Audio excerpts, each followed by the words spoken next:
that meme of him just doing the dancing from the first movie. That was the scariest part. I know! It's the best part of the whole movie!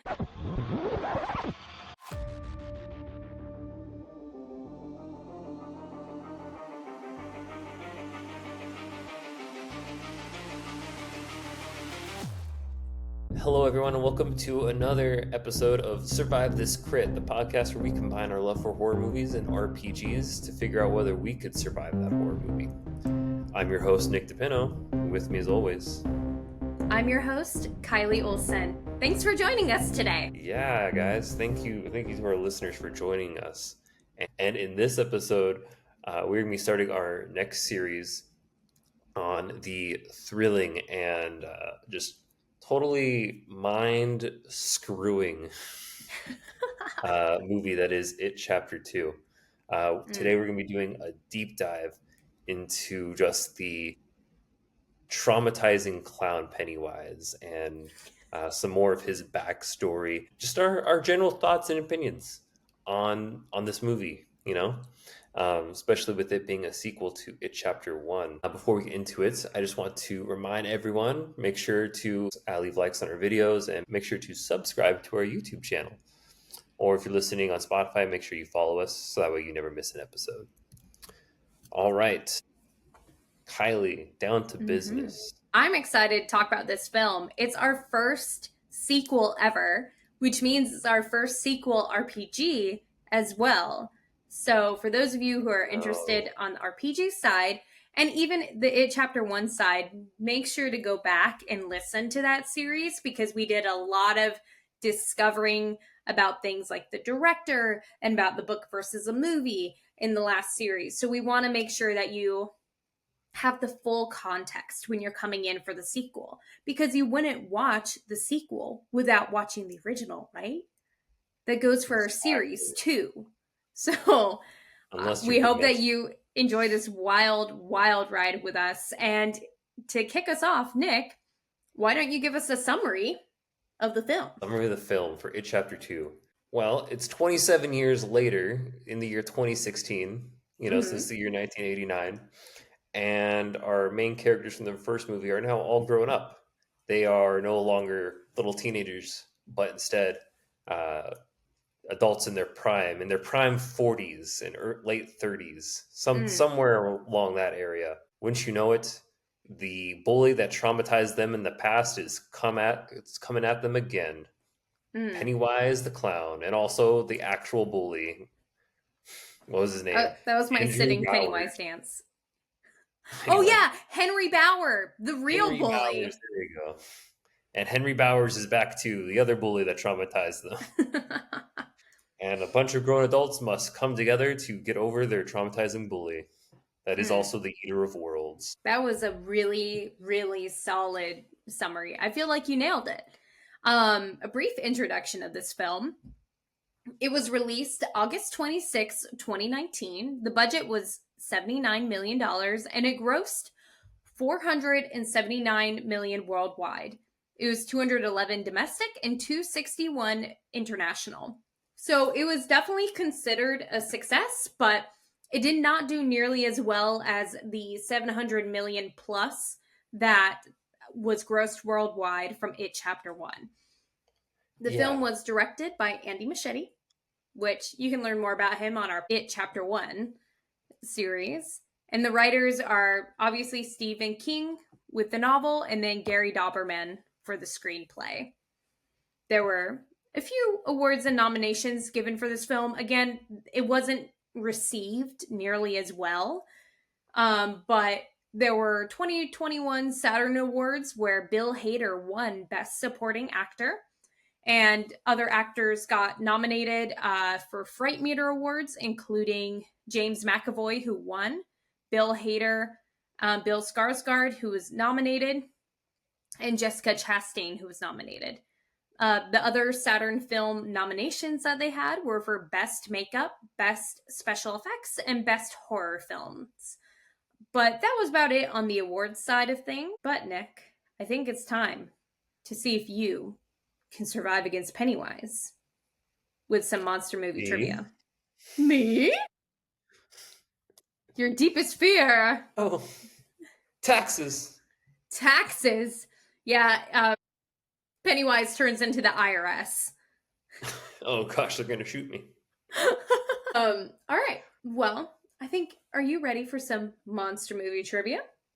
Yes, I am totally ready. Let's do this. Okay. Question number 1. We're going to start you easy here, okay? What Thank town does It Chapter 2 take place? you. The town of Derry. For bonus points, it's in the state of Maine. Good job. I know. Easy question. I mean, I feel like this question shouldn't even be on this list, but we're going to say it anyways. What shape does Pennywise use for his most common form? He takes the form of the Eater of Worlds, duh. AKA the Dancing Clown. I feel like every time we mention the dancing clown, I feel like I'm going to have to insert that meme of him just doing the dancing from the first movie. Oh no. That was the scariest part. I know! It's the best part of the whole movie! Question number 3. Which Losers Club member stays behind in Derry and does not leave? My second least favorite, Mike. Wow! Okay. I look forward to diving into that because I feel like he kind of saved everybody. I don't know. Okay, you know what? Let's move on to the next questions, and then we'll get into that because Okay, I have fair. some feelings Fair. about Mike. Question number 4. What happens to Adrian Mellon at the start of the film? Adrian Mellon. Oh no, was that the guy? Oh no, was that one of the guys in the that were in the gay couple at the beginning? Oh, Which one was him? he was. I was. Sorry, just the way you worded that. It was definitely grammatically incorrect, so that was on me. Let's see. Oh man, I got a 50-50 shot. He was the one who was thrown in the river, thrown off a bridge into a river after being beaten up for being gay, and then eaten by Pennywise. Good job. I Okay, was really this hoping is- that you would go in the other direction and just be completely lost and guess the other guy. But Oh yeah, well, I had to think for a second. Like, is this a trick question? Where you know, my whole reason was like, okay, the more interesting answer is the one who dies. So that's yeah, got to be it. of But then course. again, you could always turn me for a trick. Who knows? So I had to consider that. What item does Beverly buy at the pharmacy before reuniting with the group at the Chinese restaurant? She was at a pharmacy? What? Seems like somebody didn't pay attention. We're only on the mid-range level questions. Oh no. Sorry, I was distracted by Jessica Chastain's beauty. I mean, who wouldn't be? She's incredible. No. Let me take a step back. She does a good part of my wife. What am I saying? Okay. Based off of what I know about her character's arc, I'm gonna say the most logical thing is that she probably was buying a pregnancy test. Hmm. You know what? You're wrong. Dang it. Wah, wah. You were close. She buys a tampon. Let's see. What is question number 6? What is wait, hold on, real quick. You have 1 slash for getting that question wrong. You're right. You should know better. If Jessica Chastain is buying tampons, you need to be aware. Oh my gosh, I'm so sorry. Question number 6. What is loser's attempt to perform to defeat Pennywise called? The ritual of I always hate pronouncing this. The ritual of Chud? Chud. But you were really Chud? close. Yeah. But it's got the two dots on the top. So, That's how Mike pronounced it, but I know you don't like Mike, so no, I do not like Mike. Gosh, if someone wants to clarify for us and prove one of us wrong, Chud or Chewed, a real let's Stephen settle that King debate. fan is going to jump into the chat and be like, you guys are both wrong. You're both idiots. Please let us Good. know. We know we're idiots, Whatever but proves it's good to Kylie know. wrong, even if that means that I have to go down with her. Yeah, I could be humbled here and there. Question number 7. What line does Stephen King's cameo character, the shop owner, say to Bill about his bike? You can afford it. It's 300. Yeah. I don't know. What else do you want? Let's see. It's $300. You can afford it. Mm-hmm. I hate your endings, which is really Yep, just a that joke about that them. that's the answer, the biggest answer I was looking for. But yeah, you are correct that he was like, you can afford it. I loved Stephen King's appearance in that role. He was so Oh yeah. sassy, and I just loved that he made a cameo. Oh yeah. I enjoyed his cameo too. I like how there's just that ongoing joke about like because it's a joke about him. So the fact that he's in it and he even gets in on the joke just shows like Mm-hmm. some good shows good security on his end about how he feels about people saying that about his movies and Yeah, books. yeah, and it's good. Like it shows that he honors the adaptation too, which I appreciate. Hmm. Okay, question number 8. During Bill's visit to this film set of his own movie adaptation, what complaint does the director make about Bill's writing? That his endings are terrible. It was a trick question. I was hoping you were gonna overthink and come up with something else because you were like, wait, I just said that answer. No, Kyle. I see what you're going for there because they just kept delivering that same joke throughout the whole, well, throughout like half the movie. The first half of the freaking movie, they're like, your endings suck. And it's like never resolved as a joke, even though they say it like 8 times. But that's fine. Let's see.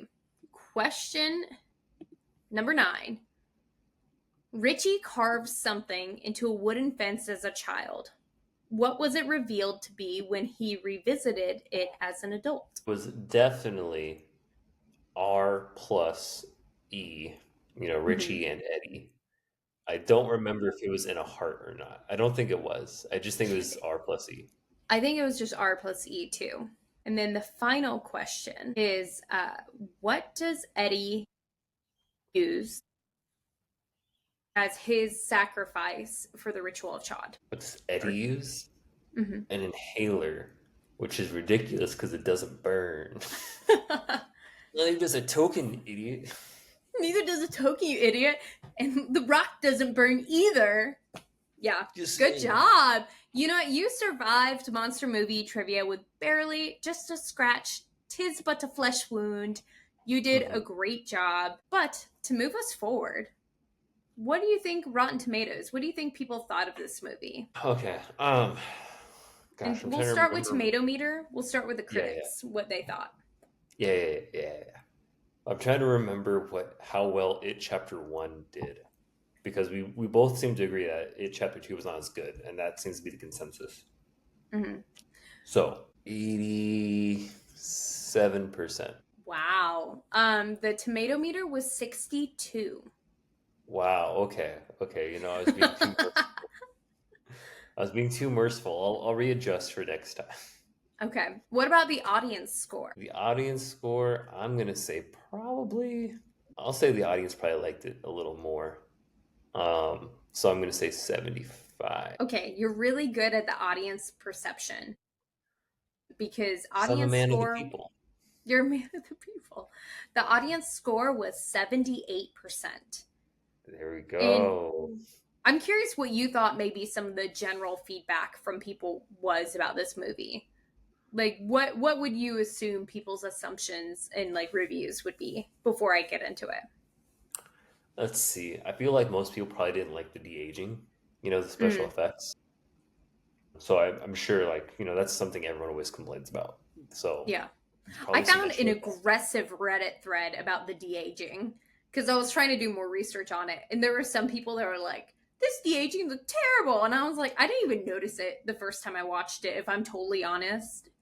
And Oh, even I, this I time, I noticed it. was I like just looking chose not for to be it. bothered by it. Well, yeah, I mean, I have a little bit more on notes on that later, but it didn't bother me as much as it bothered other people.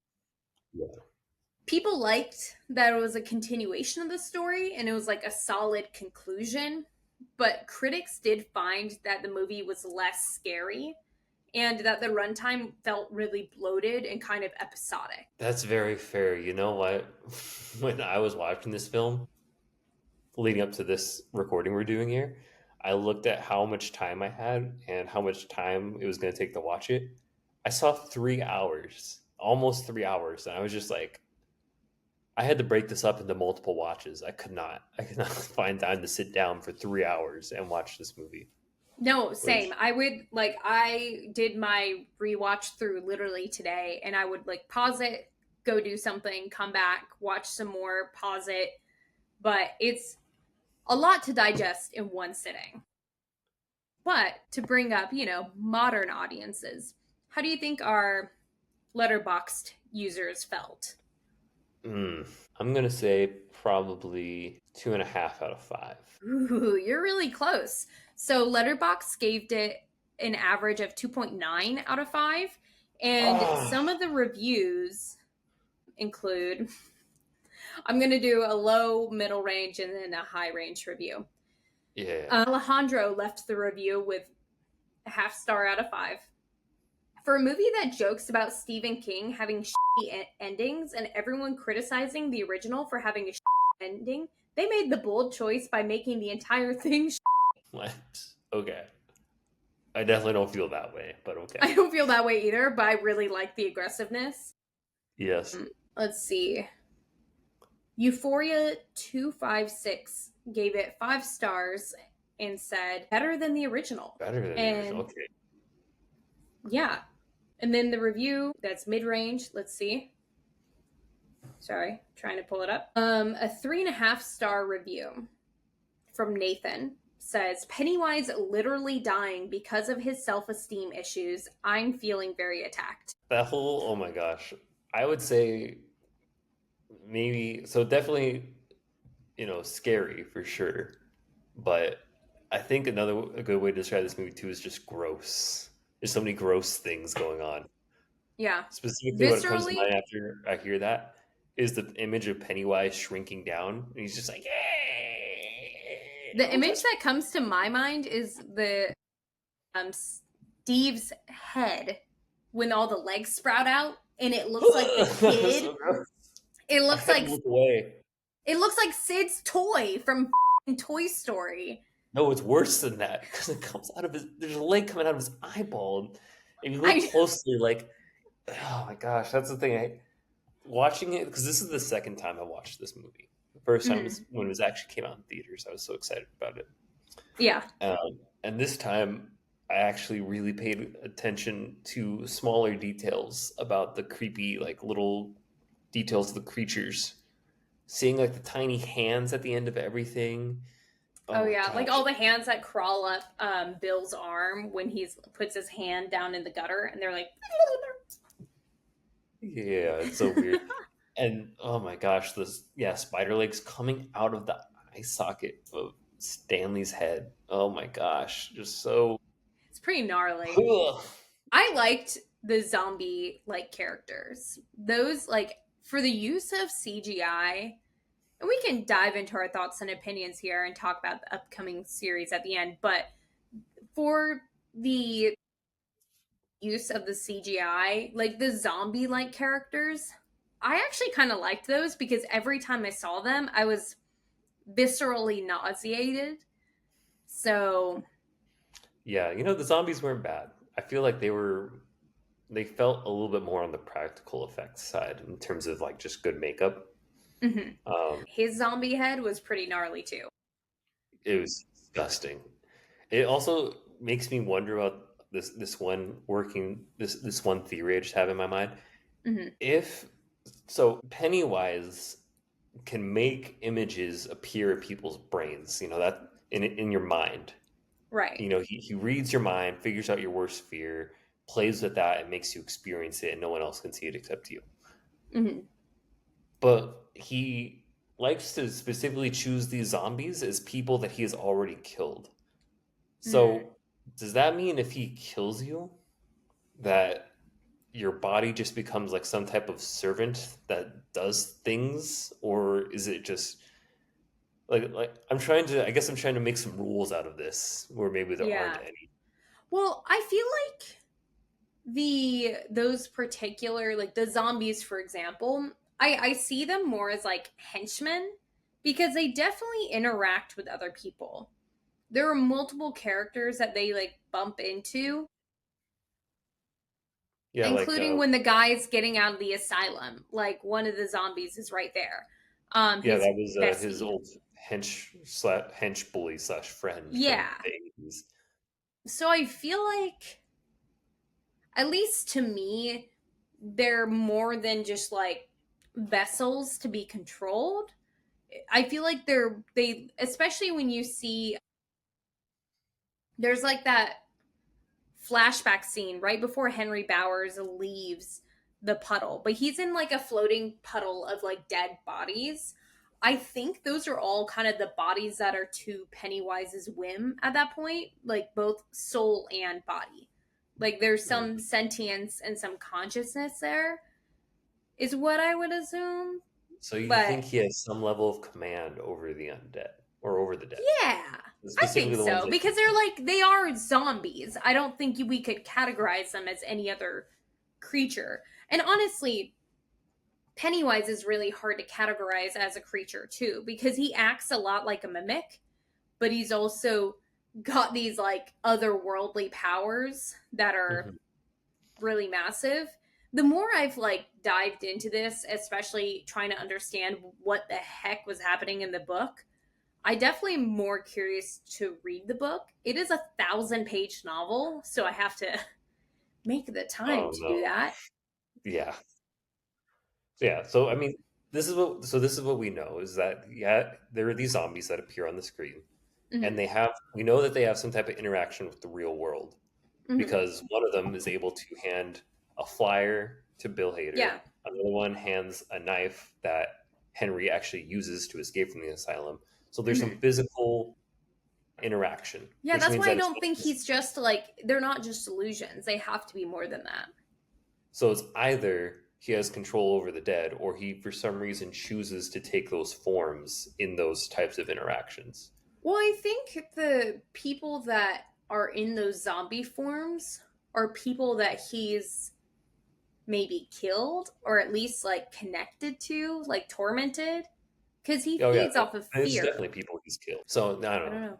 Again, this We're the may be just detectives of extremely DEAD trying to find the origin of Pennywise. exactly.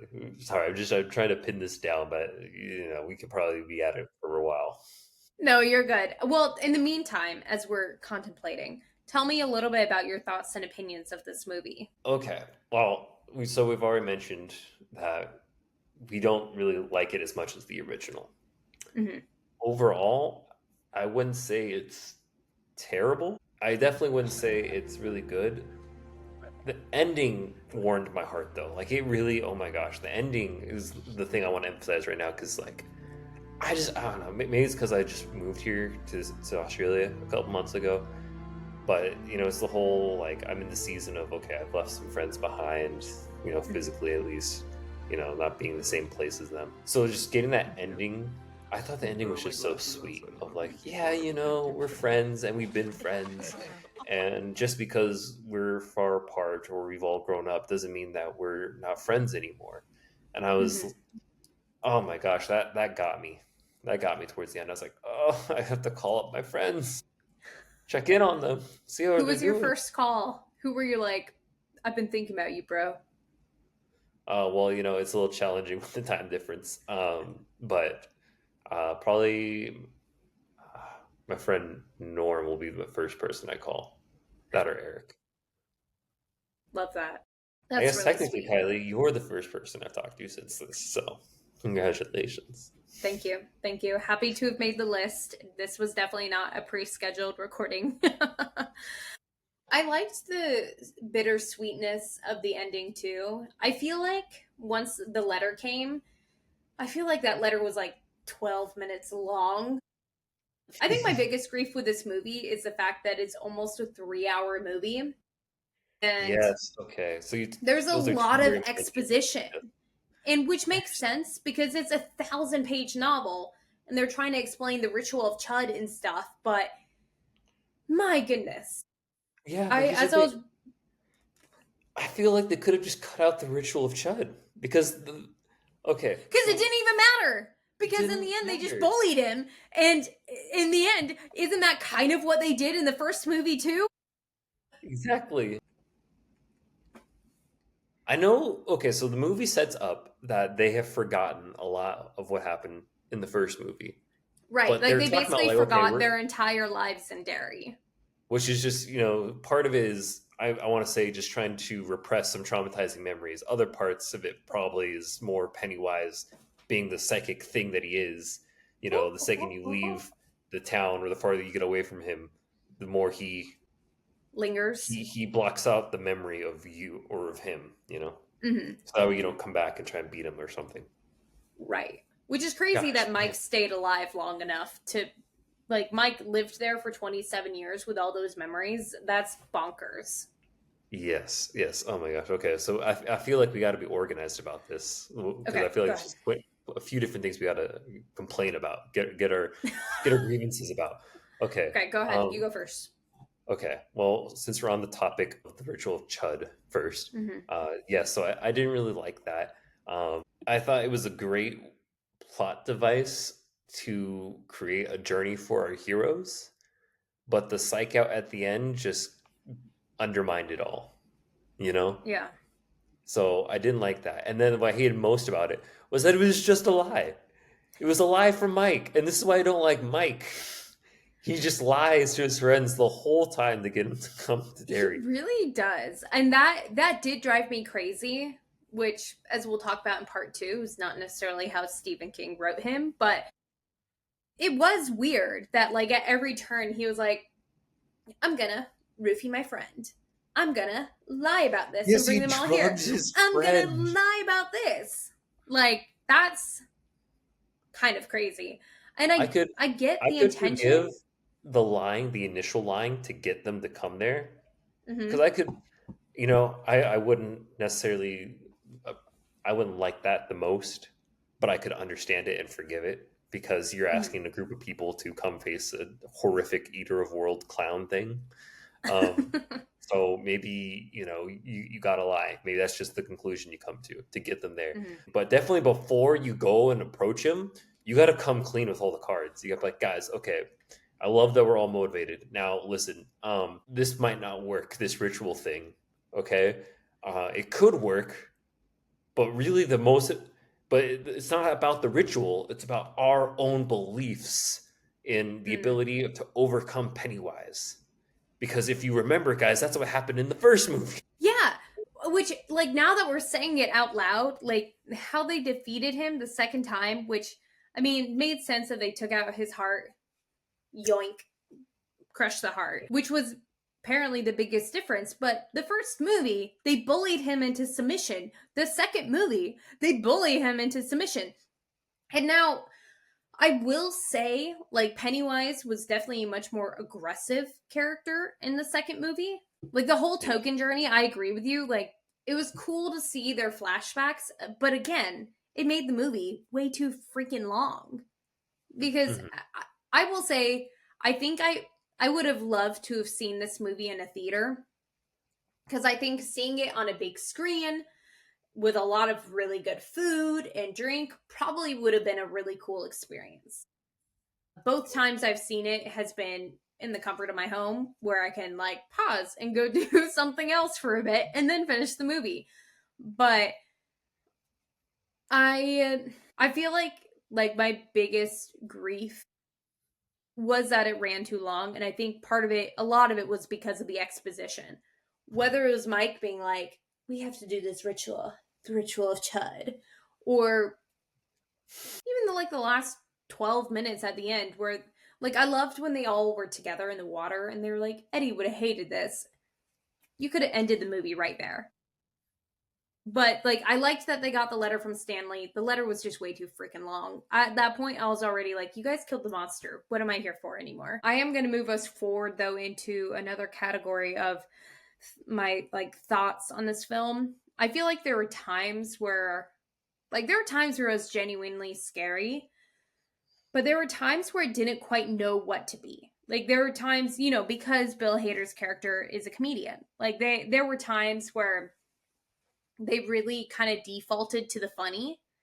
Like, even the grotesque Chinese food scene, the end of that ended being like a punchline to a joke, where the waitress walks in and is like, "Is everything okay?"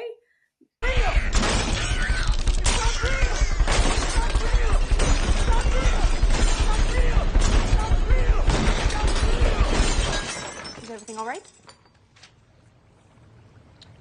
Yeah. Yeah, can we get the check? But like, I do feel like there were times where they leaned into the comedy more than they did the first movie. It felt like a shift in genre ever so slightly, even though, don't get me wrong, it was still scary. The comedy is there to help maybe kind of cleanse the palate a little bit, so you're not just scared 1 second after the other after the other. That's Um, true. But then I think of films like that do exceedingly well in that same vein though, that are like supernatural horror, like The Shining or like The Conjuring. Those movies really aren't funny at all. mhm. I think to dive a little bit deeper into that, because this Mm-hmm. is the deep dive, The, I think this maybe is, part of yeah. the reason why that doesn't bode or it doesn't go well in this film, Mm-hmm. I think it's fair to say that it's because the funny parts just weren't that funny. Like, Mm-hmm. don't get me wrong, I gave myself a few chuckles the first time I saw it with some of Bill Hader's scenes, and I'm a Bill Hader fan. Like, I think the Oh, I guy is love hilarious. him. He's He's incredibly he's great. talented. I don't think this was his best comedic work, though. Maybe the best joke was like when they're fighting the final form of Pennywise, and he's like, "Hey, Mm-hmm. clown, over here, yippee ki and then he just like dead lights, and he goes, Yeah, that's right! Let's dance! Yippee-ki-yay, mother...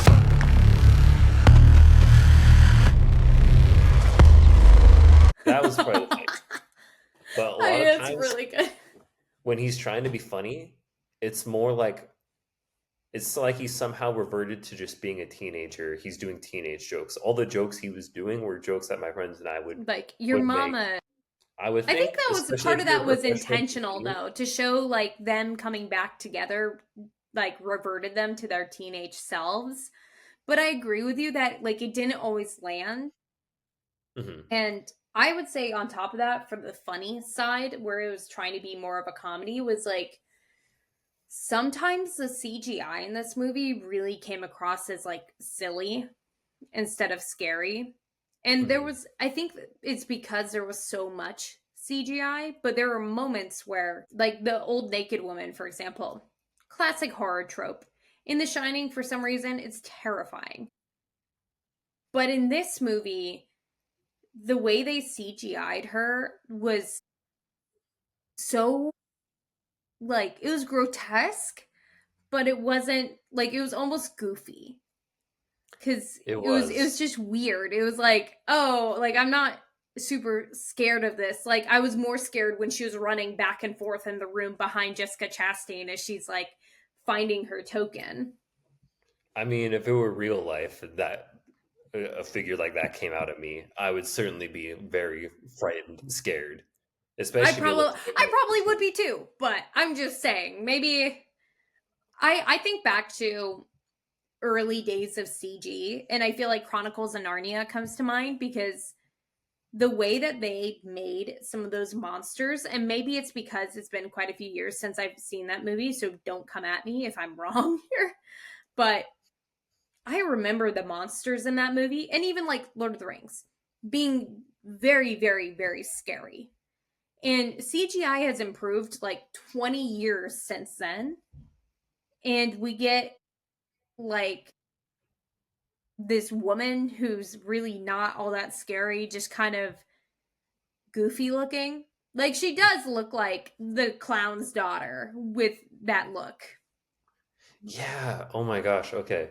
So I think you have a fair point, which is like there's a right way to do CG, Mm-hmm. and just because we have better technology doesn't quite equate to better CG.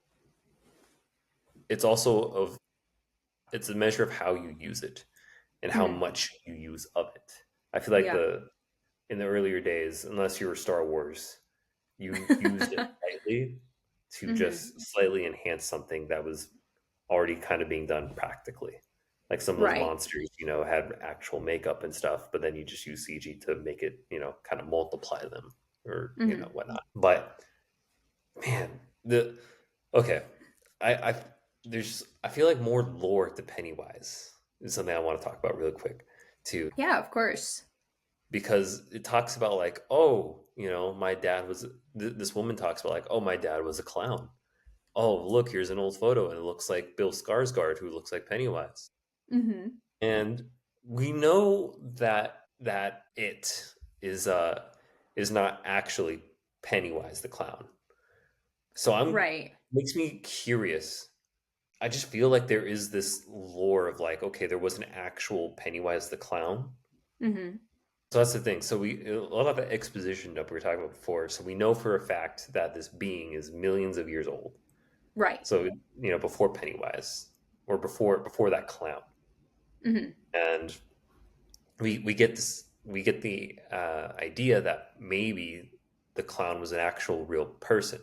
So either that being just kind of borrows that form. Maybe the clown was like a serial killer or something back in the day, and just Yeah. because the creature was like, oh, I like what the message you're spreading here, so I think I'll just take your form. Yeah. Or maybe there is a relationship between the two. Maybe Pennywise the clown was like, I like what this Eater of World is doing. Maybe I'll let it use my body or something. That's interesting because you're right. It really could go either way. And I feel like it kind of gets more into the Lovecraftian, like eternal entities side of things, where maybe, I mean, gosh. Like you bring up an interesting point, because he really could have been a human, or he could have been a million years old who found this human and was like, I'm going to use your body. Or, and this would be the thing I definitely wouldn't like now, is that it's all made up. He just makes it up to provide some type of delicious sadistic story to his killing or to his scaring of people. No, that's interesting, because he is really an interesting character, because you don't really know his origins. Now, I'm sure people who've read the whole book probably know more about his origins than we do. But for those of us that haven't read the entirety of the book, I know that like a lot of the spirituals, like the book leans more spiritual. And I'll talk more about that in part 2. But I think that gives us a clue that either it really could be either of your options, where he was man at some point who sold his soul in some way, shape, or form, or he really was an entity that has lived for millions and millions of years, who used this particular clown as a host at one point in time. Like, both of those are equally plausible. I personally hope that it's like the man becomes evil storyline, because that's more interesting to me. But I think you may be right that it's a creature who is millions of years old, who takes the form of a creature that he finds like endearing, whether that's for a good reason or a really bad reason. But yeah, I think so. Generally speaking, as we kind of start to wrap our thoughts and opinions here, what are your general thoughts of this film in like a sentence? Because I know we've dived pretty deep into our thoughts, but yeah, well, I would say in general, I feel like this movie could have been better. It wasn't bad, but there definitely could have been a lot that was cut. Specifically, I think the children could have been cut. They really could have. Pun I not agree with intended. that too. It was entertaining, but they could have been cut. They could have been cut. So that was the other thing. I didn't like there were several things I didn't like about the flashbacks. Not that like the content of it wasn't bad, but like the premise of how it fits into their whole story. Because if you think about the timeline, these flashbacks are supposed to be before the ending of the first movie, and they're supposed to take place like between that moment and the moment in the first movie where they all split up for a little bit. Yeah, which isn't And for so, very long. It's for a pretty short period. and so it just feels like a lot happens in that short period of time. That is just, I don't know. It felt very forced in that way, and it could have been its own separate thing, but then we're Mhm. talking about like 3 movies, whatnot, which isn't great. Yeah, And then the obviously, trilogy. like, we'll get more into the aging technology stuff, but that had its weirdness to it. I want to divert us back to where you were about like Pennywise turned the dial up on hatred, because one of the trailers I watched for Welcome to Derry does address this directly. Because one woman Yes. said, "The people in this town, it's like the devil's in them." Because I watched a couple trailers. The show is out now, so go watch it on HBO if you haven't had enough Pennywise content. But we watched the trailer. So you want to share some of your initial thoughts? I will let me prelude this with a couple things. It's Mike Hanlon's ancestors from the sounds of it, because it's the Hanlon family. Bill Skarsgård is still Pennywise. Andy Muschietti is still the director. Hmm. So what are your thoughts based on you watching the trailer and all that information? So No one's gonna believe me.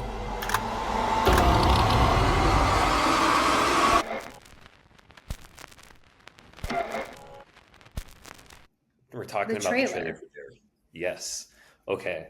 I think this trailer looks really cool and exciting. Mostly because I don't know. Maybe it feels basic for me to say, but I love a connected universe. I love expanding on lore, and you could get little teases of it in Mm, this trailer. You get Shawshank State Prison, because that's another yeah. Stephen King novel, Shawshank Redemption, which admittedly I've never seen, but I'm aware. I'm aware of Yeah. it. So I'm like, ooh, okay, a Stephen King thing. And then you get The Mist, which I don't think is supposed to directly be. I don't know. I don't know how it all connects, but I just think, oh, Mist, The Mist or The Fog is like another Stephen King thing. That's cool. I think it could be really good. I'm sure it was quite expensive to make, but because there's a lot of probably special effects that are going to be used pretty continuously, but it looks really good.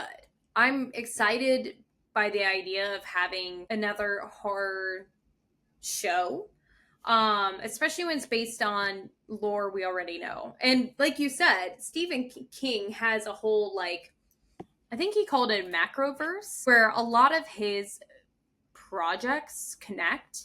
So I like that a lot of his possible ideas are going to be a little bit more interconnected, because who knows, maybe there's other elements of other films and stories that can play a brief factor into the show. So I hope it's really well received, and I like that the era that it's taking place, and I like that it's the same director, because he's so familiar with that world already that I think he'll be able to honor it really well. I'm just curious where they're going to go. Like, I don't know if they're going to focus on, obviously it's not the origin of Pennywise, No, but are we going to see we the clown do. man? Like, what are we going to Do see? we see a little bit of the clown? I saw a picture of the clown man Yeah, again. like I saw that picture, that same picture we've seen a couple times, but like eventually, is it gonna be like a Yellowstone situation where they'll keep going back in time till we meet the actual clown man? So I think they can go a lot of directions with this, and I'm excited to see where they go. I'm optimistically curious about what this is gonna be, if anything. Same. It makes me want to just try and use a free trial for HBO Max because I don't have HBO Max anymore. Just to It'll be see if worth I it. binge binge some of it because now I'm curious too. And as long as they don't go too heavy handed with like connecting different properties together, then it'll be great. I'm a sucker for a good Easter egg, you know. Yeah. No, I love an Easter egg. Well, On that note, thank you everyone for joining us for our part 1 of our It Chapter 2 deep dive. Make sure to come back where we'll be talking more about the special effects of the film, the casting of the film, and the book versus a movie. Bye everyone. Bye, everybody.